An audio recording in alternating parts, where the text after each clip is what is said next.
युवाहरूको उपस्थिति देख्न सकिन्छ।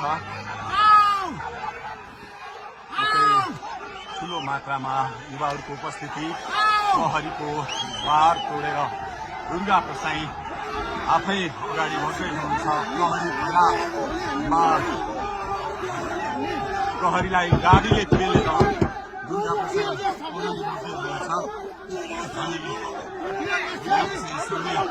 अगाडि बढ्दैछौँ, कहाँ कसैले रोक्न सक्ने अवस्था छैन। कसैले प्रहरीलाई पेलेर अगाडि बढिरहेको छ। प्रहरी गाडीको चाबी खोज्न लागिपरेको छ।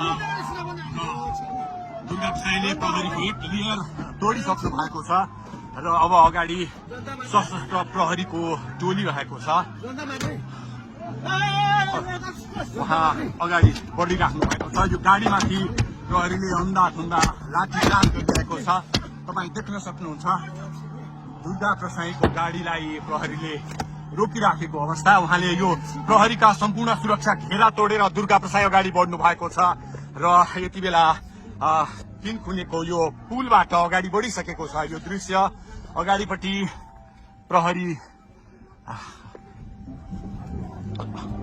प्रहरीका यी घेरा तोडेर दुर्गा प्रसाई अगाडि बढिराख्नु भएको छ।